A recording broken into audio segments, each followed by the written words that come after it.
ጤና ይስጥልን ክቡራትና ክቡራን አድማጮች እንደምን አደራችሁ። ካን ሬዲዮ ሬካ የእስራኤል ድምጽ ሬዲዮ በአማርኛ ቋንቋ የሚያሰራጨውን ዝግጅት እነሆ ጀመረ። ጤና ይስጥልን ክቡራትና ክቡራን አድማጮቻችን እንደምን አደራችሁ። ሸዋቶቭ መልካም ሳምንት። እለቱ እንደ ዕብራውያን ዘመን አቆጣጠር ዮም ሮሾን ጊሜል በኪስሌቭ ታፍሺን ፔቫብ ሲሆን እንደ አውሮፓ ዘመን አቆጣጠር ኖቬምበር 23 ቀን 2025 ዓ.ም ነው። እንደ ኢትዮጵያ ዘመን አቆጣጠር ደግሞ ህዳር 14 ቀን 2018 ዓ.ም ነው። የጧቱ ስርጭታችን እነሆ ጀመረ። የቴክኒክ ባለሙያችን ሃይም ዛኬን ሲሆን የስቱዲዮ ተረኛ አስተናጋጆች ይሻያው ደጉና ወርቅነሽ እሸቴንን። ያሉን ዝግጅቶች በቅድሚያ ዜና እናሰማና ከዛም ጋዜጦች በዛሬ እትማቸው ለአንባቢያን ያቀረባቸውን ዋና ዋና ርዕሰ ጉዳዮች እንመለከታለን። ከዛም ከአድማጮች ጋር በወቅታዊ ጉዳይ የስልክ ውይይት ይኖረናል። ስርጭታችን እንደተለመደው እስከ 7 ሰዓት ድረስ ይቀጥላል። አሁን የጧቱን ዜና ይሻያው ደጉ አዘጋጅቶ ቀርቧል። ይሻያው ቦኬርቶቭ ሸቧቶ ወርቅነሽ እሸቴ መልካም ሳምንት ቡራኬ እንግዲህ ጨመርኩበትና ጥሩ ሳካ ሳምንት ይሆንልን። አመሰግናለሁ። ማይክሮፎኑን አስረከብሽኝና ከምስጋና ጋር ቀበላለሁ። እናመሰግናለን። እሺ አርስተ ዜና ጥቅምት 7 ለደረሰው ከባድ ውድቀት የሚያጣራ መንግስታዊ ኮሚቴ ይቋቋም የሚል በርካታ ህዝብ ትናንት ማታ በቴል አቪቭ ከተማ በቢማ አደባባይ ላይ ሰላማዊ ሰልፍ አካሄደ። 2 ዓመት በፊት በቂቡጽ ቤሪ የሽብር ጭፍጨፋና ከሁለተኛው ዓለም ጦርነት የናዚዎች ጭፍጨፋ የተረፈችው ሩት ሃራን በ90 ዓመታቸው ትናንት ማታ በሞት ተለዩም።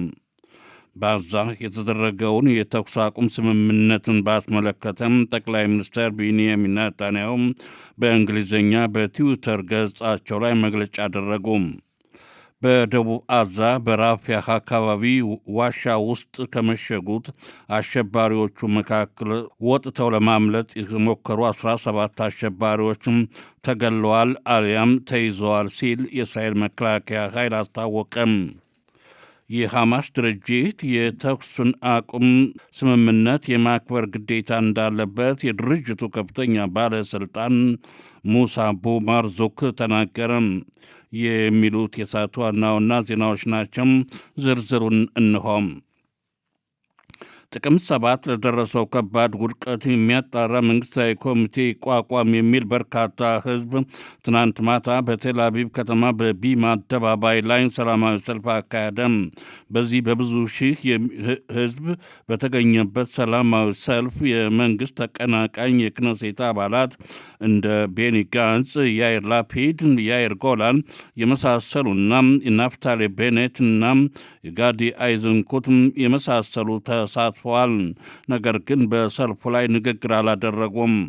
ቃል አቀባያችን ሃዳስ ግሪንበርግ እንደዘገበችም ሰላማዊ ሰልፉን አነሳሽ አካል የኦክቶበር ምክር ቤት የተሰኘ ድርጅት ሲሆን ሀዘንተኛ ቤተሰቦችን የተጠለፉባቸው ቤተሰቦችና የተጎዱትን ዜጎችም ይወክላል።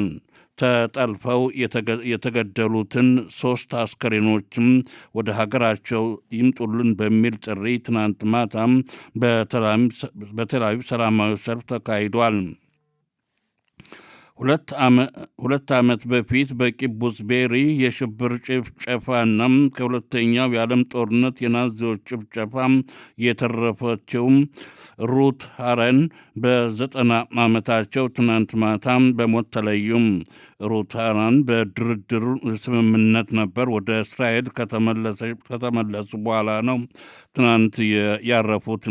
በጥቅምት 7 የሽብር ወረራ እሷና 6 ቤተሰብ አባላት ተጠልፈው ወደ ጋዛ ተወሰዱም። ልጇም አቢሻሎም ሃራን ጥቅምት 7 ቀን ተገደለም። ምራቷና ሴት ልጆቿም ወደ ጋዛ ታፍነው ተወስደዋል። አብዛኛዎቹም ተገለዋል። ስመጥሯም የናታንያ ከተማ ከንቲባ ሚሪያም ፋየርበርግም ከትናንት በስቲያ ዓርብ በ74 ዓመታቸው ከዚህ ዓለም በሞት ተለዩም። በቀብሩ ስነ ስርዓት ዛሬ ከቀትር በኋላ 3 ሰዓት ላይ በከተማ ውስጥ በሚገኘው በሽኩን ቫቲኪም ይፈጸማል። ማለዳ 11 ሰዓት ላይ በሳቸው ስም በሚጠራው በሚሪያም ስቴዲየም ሜዳ ላይ አስከሬናቸው ሳጥን ተቀምጦም ህዝቡ ለመጨረሻ ይሰናበታቸዋል። በአዛም የተደረገውን የተኩስ አቁም ስምምነትን ባስመለከተ ጠቅላይ ሚኒስትር ቤንያሚን ኔታንያሁም በእንግሊዝኛ በትዊተር ገጻቸው ላይ መግለጫ አደረጉም። ለአሜሪካና ለአስታራቂዎቹ ሀገራት እስራኤል የተኩሱን አቁም ስምምነት ታከብራለች፣ ሐማስ ግን ስምምነቱን እየጣሰ ነው። ይህ ይገባኛል ጥያቄ በተመለከተም ከአንድ ሳምንት በላይ ምንም ሶስቱን አስከሬኖች ሐማስ እንደያዛቸው ነው፣ አልለቀቀም፣ መልቀቅም አለበት ብለዋል ጠቅላይ ሚኒስትሩ። ቀጥለውም ሐማስ ከቀይ መስቀል ጋር የአስከሬን ፍለጋ እንዲቀጥል እስራኤል ትፈቅዳለች ብለዋል። የሐማስ ድርጅት የተኩሱን አቁም ስምምነት የማክበር ግዴታ እንዳለበት የድርጅቱ ከፍተኛ ባለሥልጣን ሙሳ ቡ ማርዙክ ተናገረም። የተኩሱን አቁም ስምምነትን በማብቃቱን ለአሜሪካ አሸማጋዮች ሐማስ አስታውቋል የሚለውን ዜና ሙሳ ቡ ማርዙክም በአልጀዚራ ቴሌቪዥን ጣቢያ ላይ አስተባብለዋል። ሐማስ የተኩሱን አቁም ስምምነት እንዲፈርስ ፍላጎት የለውም፣ ወደ ሁለተኛም ደረጃ ድርድር ማካሄድ ፍላጎት እንዳለው አስታውቋል። የሐማስ ልዑክ በጉዳዩ ለመወያየት ዛሬ ግብፅ ዋና ከተማ ካይሮ ይገባል ተብሎ ይጠበቃል።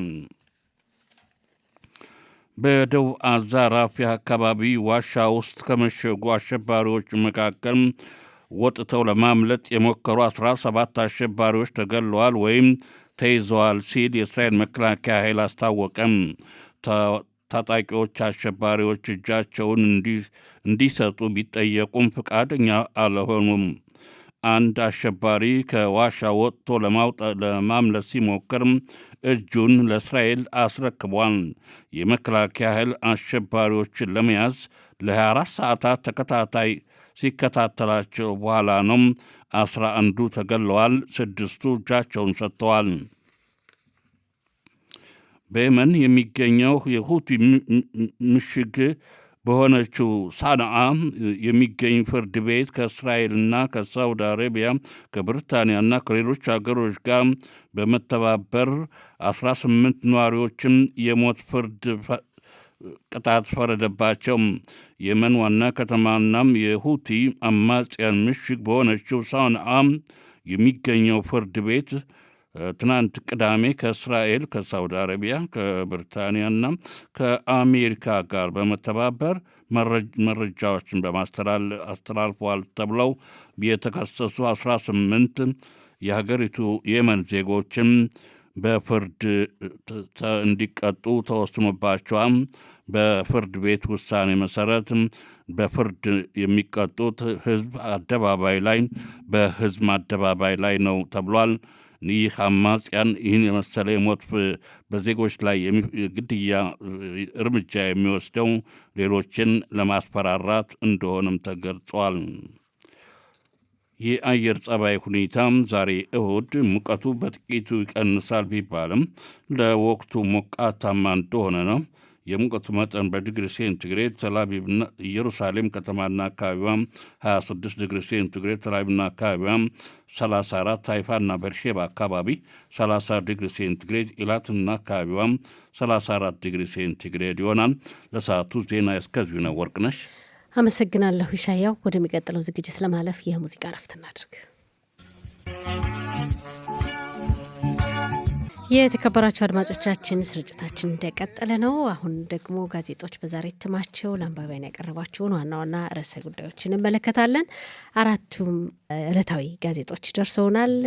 የዲዮታ ሀሮኖት፣ ማሪቭ፣ እስራኤል አየም፣ ሀሬጽ አራቱ ዕለታዊ ጋዜጦች ለዝግጅታችን ክፍል ደርሰዋል። እንግዲህ ጋዜጦች በአብዛኛው በመጀመሪያ ገጻቸው ላይ ትኩረት የሰጡባቸው ርዕሰ ጉዳዮች ተመሳሳይ ቢሆኑም ተመሳሳይ የሆኑ ርዕሰ ጉዳዮች ቢኖርም ግን እንዳቀራረባቸው እንመለከታቸዋለን። በመጀመሪያ የዲዮታ ሀሮኖትን እንመለከታለን። የዲዮታ ሀሮኖት በመጀመሪያ ገጹ ላይ ትኩረት ከሰጠባቸው ርዕሰ ጉዳዮች መካከል በሊኩድ ፓርቲ ውስጥ እንግዲህ ከ13 ዓመታት በኋላ ለመጀመሪያ ጊዜ የሊኩድ ፓርቲ ማዕከላዊ አመራር በዮም ሽልሽህ ወይም ማክሰኞ ተሰባስቦ ይወያያል። የሚወያይበት ጉዳይም የፓርቲውን የወደፊት አካሄድ ለመገምገምና አስፈላጊ ነገሮችን ለመጨመር ለማስተካከል ነው ይላል። ይሄም የወደፊቱ ቢጨመሩ ክፍሎች አሉ በፓርቲው ውስጥ። እነሱ ምንድናቸው? ሚኒስትር ሆነው የሚሾሙ ሚኒስትሮች ለወደፊቱ እንዴት መቀጠል እንዳለባቸው፣ የሚኒስትሮች ዕጣ ፈንታ እንግዲህ ሚኒስትር ከሆኑ በኋላ እንዴት መቀጠል እንዳለበት ያንዱ አዲስ የሚጨመር ሀሳብ መሆኑ ተገልጿል።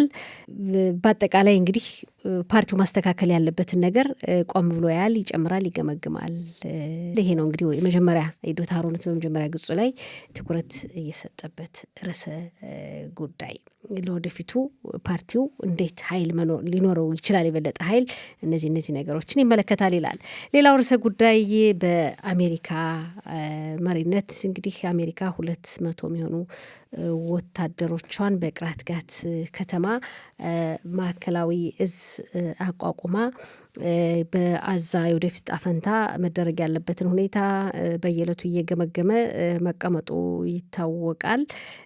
ምንድን ነው የሚለው 21 ሀገራት የተሳተፉበት ይህ አሜሪካ እየመራችው ያለ ማዕከላዊ እዝ በቅራት ጋት የተቋቋመው በየቀኑ ጧት እየተሰባሰበ ስለ ወደፊቷ አዛ እንዴት መቋቋም እንዳለባት አዛ ስለ ወደፊቷ አዛ ዕጣ ፈንታ ይወያያል፣ ይገመግማል። ከተሳታፊዎች መካከልም የእስራኤል መከላከያ ሰራዊት ተወካዮች ያው አንዱ ክፍል ነው። በየቀኑ ጧት በሚያደርጉት ውይይት ይሳተፋል። ከ21 ሀገራት ተወካዮች በተጨማሪ ማለት ነው። እንግዲህ በአሜሪካ መሪነት የተቋቋመው ይህ ማዕከላዊ እዝ የጋዛ ሰርጥን መቋቋም የጋዛ ሰርጥ የወደፊቱ ዕጣ ፈንታ ምን መሆን አለበት፣ የሚወያይበት ዋና ርዕሰ ጉዳይ ምንድን ነው? ስለሚቋቋሙ አዳዲስ ሰፈሮች በአዛ ውስጥ፣ ስለ ትምህርት ተቋማት፣ ሌሎችም የተለያዩ ማህበራዊ ተቋማት እንዴት እንደሚገነቡ፣ እንዴት እንደሚሰሩ፣ አዳዲስ በአዛ የሚሰሩ ሰፈሮችን በተመለከተ በሰፊው ይወያያል። ግን ከዚህ ሁሉ በፊት መጀመሪያ ቅድሚያ የሚሰጠው ሐማስን ትጥቅ የሚያስፈታ ዓለም አቀፋዊ አካል ማቋቋም ነው። በዛ ላይ ነው ትኩረት ሰጥቶ የመጀመሪያ ስራው ይሄ ነው። ይሄን ዓለም አቀፋዊ ህብረ ብሔር ማቋቋም ነው ይላልና ይሄን እየሰራ እንደሆነ ሰፊ ዘገባ አቅርቧል በውስጥ ገጹ። እንግዲህ በርዕሰ ጉዳይ ካቀረባቸው ርዕሰ ጉዳዮች መካከል ይሄ ነው አንዱ። ይሄ ርዕሰ ጉዳይ እንግዲህ በሌሎች ጋዜጦችም ለየት ባለ ዘገባ ቀርቧል፣ እንመለከተዋለን ስንደርስ። ሌላው የናታንያ ከተማ ከንቲባ ከዚህ ዓለም በሞት ተለዩ። ሚሪያም ፋየርበርግ ባለፈው ሐሙስ አርብ ዕለት ይመስለኛል አርብ ዕለት ጧት ነው ከዚህ ዓለም በሞት መለየታቸው የተሰማው። በ74 ዓመታቸው እንግዲህ ናታንያ ከተማ ስትታሰብ ሚሪያም ነው አብረው የሚታሰቡት። ሚሪያም ሲታሰቡ ደግሞ ናታንያ፣ ሁለቱም ከተማዋና ሚሪያም አይለያዩም፣ የማይለያዩ የአንድ ሳንቲም ገጽታዎች ናቸው ይላል ሰፊ ዘገባ እሳቸውን በተመለከተ ቀርቧል። እንግዲህ ድንገት ባደረባቸው ህመም ምክንያት ነው ከዚህ ዓለም በሞት መለየታቸው የተሰማው። ያው እሳቸውን የሚተካ ሌላ ምርጫ እስኪካሄድ ድረስ ጊዜያዊ በእሳቸው ስም እሳቸውን የሚተካ ሰው በጊዜያዊነት እንደሚወከል ተነግሯል። እንግዲህ በአጠቃላይ በጋዜጣው የውስጥ ገጽ 16 ላይ በሰፊው ቀርቧልና የተለያዩ የመንግስት ባለስልጣናት የተሰማቸውን ሀዘን ገልጸዋል። ሚሪያም ከዚህ ዓለም በማለፋቸው ናታንያ ከተማን ያስነሱ፣ ታላቅ ያደረጉ፣ ከተማዋን ወደ ታላቅ ሽግግር ያመጡ በማለት እንግዲህ ዛሬ 11 ሰዓት ላይ የቀብር ስነስርዓታቸው ይፈጸማል። በእሳቸው ስም ከተሰየመው በከተማው በሚገኘው ስታዲየም ያስከሬናቸው ይወጣል፣ ሽኝት ይደረግለታል። የቀብር ስነስርዓታቸው ዛሬ ይፈጸማል ተብሏል። እሳቸው የሚመለከት ዘገባ በሰፊው አቅርቧል የዲዮታ ሮኖት። ወደሚቀጥለው ጋዜጣ ስናልፍ ማሪብ ነው።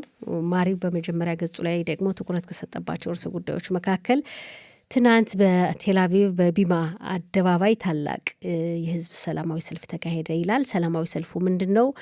ጥቅምት 7 ቀን 2023 ዓ.ም የደረሰውን የሽብር ጥቃት የሚገመግም መንግስታዊ ኮሚቴ ይቋቋም የሚል ጥሪ በማቅረብ ነው። በዚህ ተቃውሞ ሰልፍ ላይ የጥምር መንግስቱ ተቃዋሚ ፓርቲ መሪዎች በአጠቃላይ ተቃዋሚ ፓርቲ መሪዎች ተሳትፈዋል። ህዝቡ ጥሪ አቅርቧል።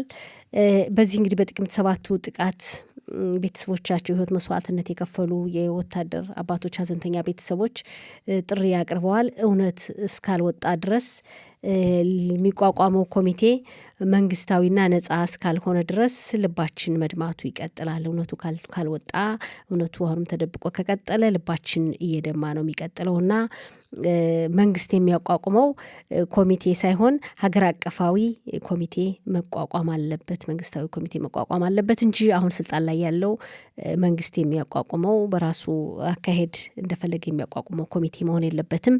ይህን ጥቅምት 7 ቀን የደረሰውን የሽብር ጥቃት የሚገመግም አካል የሚል ጥሪ በማቅረብ ትናንት በሺዎች የሚቆጠሩ ዜጎች የተሳተፉበት ሰልፍ መካሄዱን ዘግቧል። ማሪቭ በመጀመሪያ ገጹ ላይ ትኩረት ከሰጠባቸው ርዕሰ ጉዳዮች መካከል ይሄ አንዱ ነው። ሌላው ደግሞ በአረቡ ማህበረሰብ እንግዲህ እየቀጠለ ያለውን እርስ በርስ ግድያ የሚመለከት ዘገባ ቀርቧል። የግጭት ድርጊት የወንጀል ድርጊት ግጭት እንደቀጠለ ነው፣ ያለማቋረጥ ነው የሚለው፣ ያለማቋረጥ እንደቀጠለ ነው።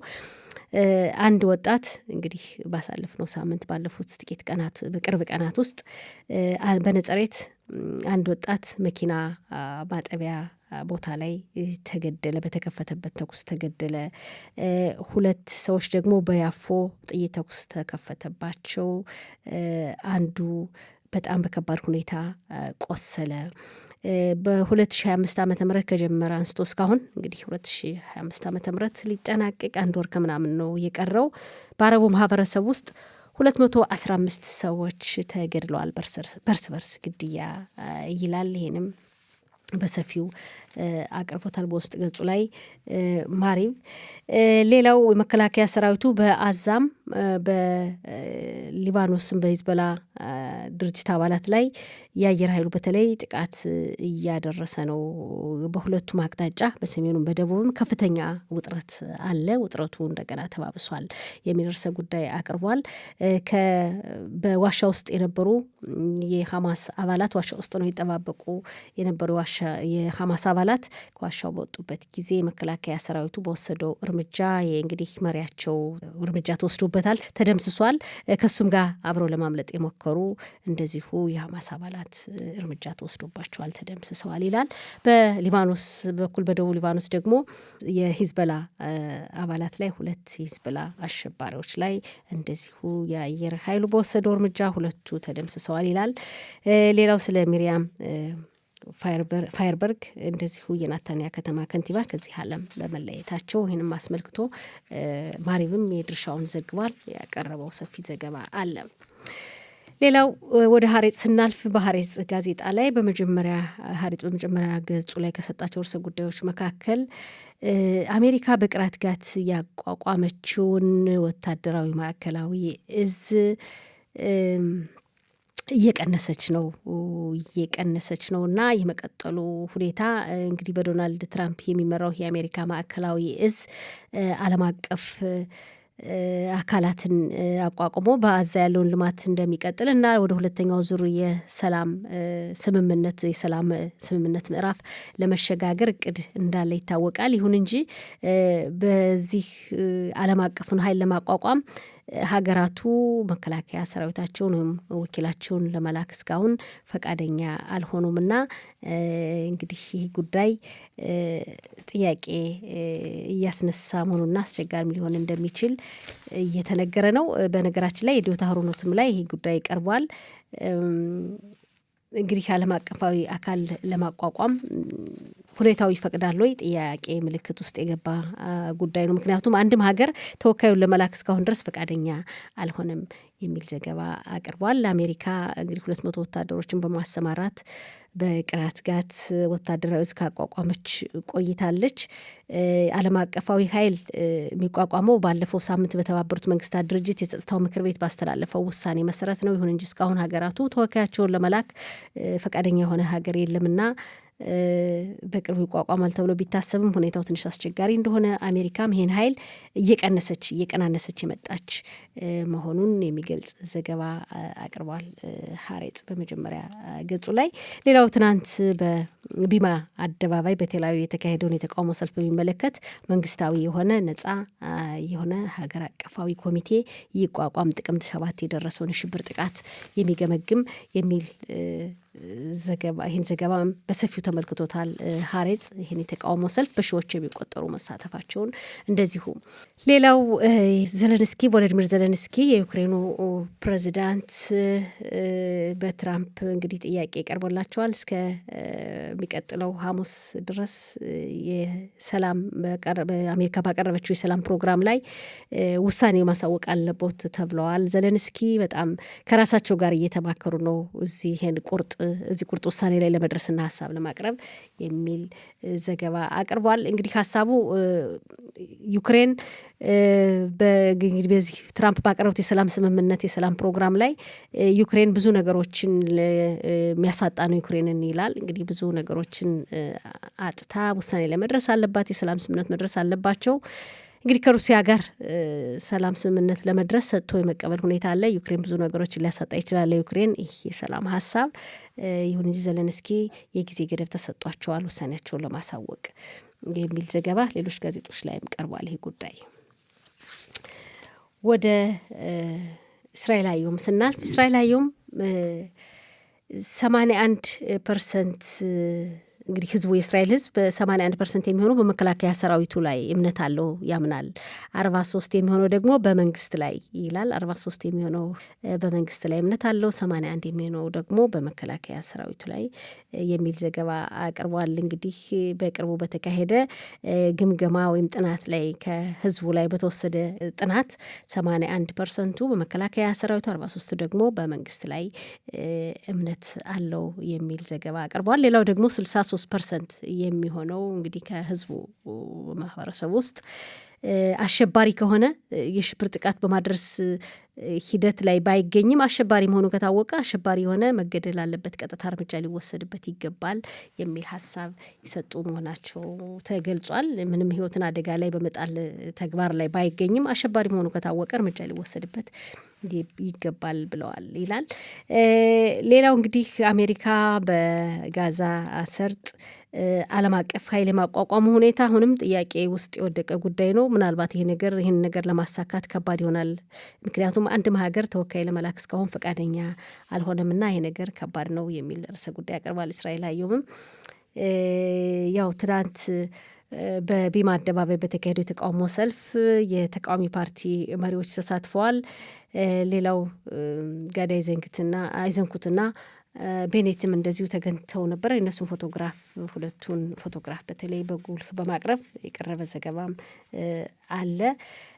ስለ ዘለንስኪ እንደዚሁ እስራኤል አየሁም የጊዜ ገደብ ተሰጧቸዋል በአሜሪካ በኩልና ዘለንስኪ አጣብቂኝ ውስጥ ናቸው። የመጨረሻ ውሳኔያቸው ማሳወቅ አለባቸው የዚህን የአሜሪካን የሰላም ሀሳብ ለመቀበል የሰላም ፕሮግራም የሚል ዘገባ ቀርቧል። ሌላው ጠቅላይ ሚኒስትር ቢንያሚን ኔታንያሁ ጸረ እስራኤል አንቲሸሚ የሆነ መጽሔት ላይ የቀረበን ያው ጽሁፍ ስለዚህ መጽሐፍ ይፋ ያደረጉት ክፍል አለ። ይሄም በጣም ሰፊ የሆነ እይታን አግኝቷል። 4 ሚሊዮን የሚደርስ እይታን አግኝቷል እና የመጽሔቱ አዘጋጅ በቀጥታ እንግዲህ ኔታንያሁ ሌላ ሀሳብ ነው በውስጥ ገጹ ላይ በሰፊው ተጽፏል። ገጽ 11 ላይ እስራኤል አየሁም ሌላ ሀሳብ ነው የወሰዱት። ግን መጽሔቱ በአጠቃላይ ጸረ እስራኤል ስለሆነ ጸረ እስራኤል ሀሳቦችን ስለሚያቀርብና ስለሚያዘጋጅ አዘጋጁ በቀጥታ እንግዲህ ናታንያሁ ከዚህ መጽሔት ጋር እዚህ መጽሔት ላይ ስለወሰዱ ያው የሚፈልጉትን ክፍል ናታንያሁ አመኑ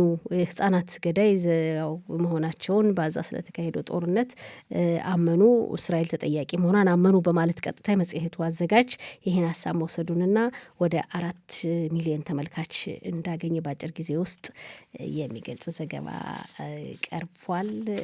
ጋዜጦች ከሞላ ጎደል በዛሬ እትማቸው ለአንባቢያን ያቀረቧቸው ርዕሰ ጉዳዮች ይህን ይመስላሉ። አድማጮቻችን፣ ስርጭታችን ይቀጥላል። አብራችሁን ቆዩ። መሸጋገሪያ ሙዚቃ